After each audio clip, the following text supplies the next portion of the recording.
जब हम बात करते हैं अबाउट एक प्रिंसेस की लाइफ, हमेशा एक फेरी टेल की तरह नजर आती है, जैसे कि royal palace, horse carriage, beautiful life, high standard. But क्या ये रियलिटी होती है? क्वीन विक्टोरिया एक एडॉप्टिव मदर बनी टू 11 ईयर ओल्ड प्रिंसेस जो कि कूर्ग किंगडम इंडिया से थी। एंड वो पहले ऐसे इंडियन रॉयल्टी है जो इंग्लैंड गए थे और फर्स्ट ऐसे इंडियन रॉयल बने जो क्रिश्चियनिटी में कन्वर्ट हुई थी। एंड वो बैप्टिस्ट बकिंगहम पैलेस में हुई। वो एक ऑनररी प्रिंसेस थी जिसने एक लग्जूरियस लाइफ देखा ब्रिटिश रॉयल फैमिली में। बट कहीं ना कहीं वो एक मिसलीड एंड मिसअंडरस्टूड हो रही थी। At the age of 22 she face betrayal और उनकी लाइफ ट्रेजेडी में चली गई। ये स्टोरी है Victoria Gowramma, the forgotten princess of Coorg. 1834 में ईस्ट इंडिया कंपनी ने कूर्ग किंगडम को डिफीट कर लिया और वहाँ के राजा टिक्कर राजेंद्र को डिथ्रोन करके उन्हें वाराणसी डिपोर्ट कर दिया। वो एग्जाइल राजा लंदन गए 1852 में ब्रिटिश गवर्नमेंट से ये डिमांड करने के लिए कि उनका राज्यपाट वापस कर दिया जाए और इन रिटर्न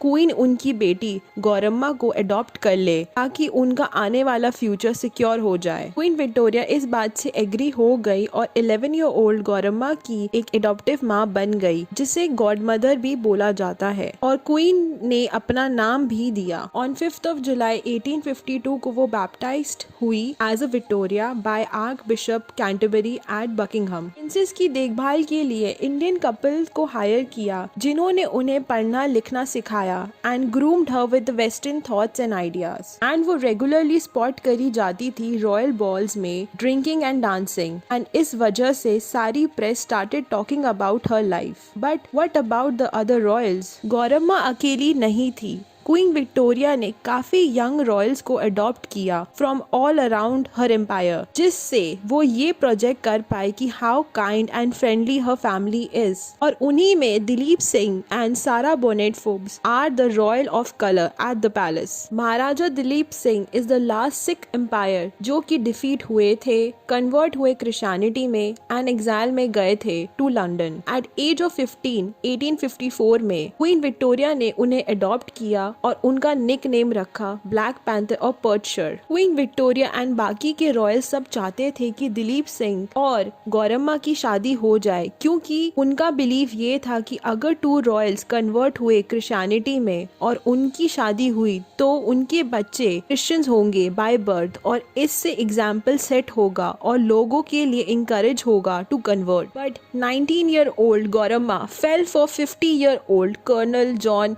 कैम्पबेल एंड उनकी शादी हुई 1860 में। फॉलोइंग ईयर उन्होंने एक बेटी को जन्म दिया जिसका नाम ईडिथ था। कुछ टाइम के बाद एक नया चैप्टर स्टार्ट हुआ जहां पर वो एक लोनली, बिट्रेड एंड मिसअंडरस्टूड हुई।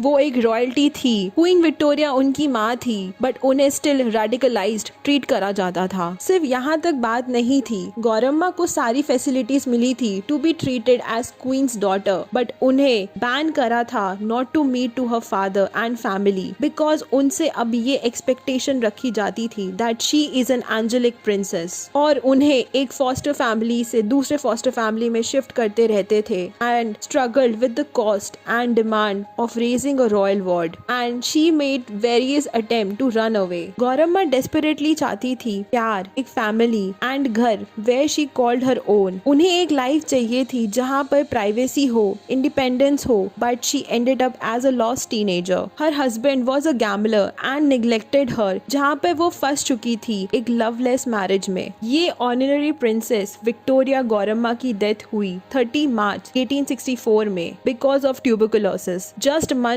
before 23rd birthday, and her husband disappeared after the death with all her jewels and wealth. This is what is a life about a Indian princess who sacrificed herself to protect her kingdom, but in return she ended up as a lost and lonely person. अगर आपको मेरा ये content अच्छा लगा तो please like करिए, comment करके मुझे बताइए कि आपको ये मेरा कंटेंट कैसा लगा।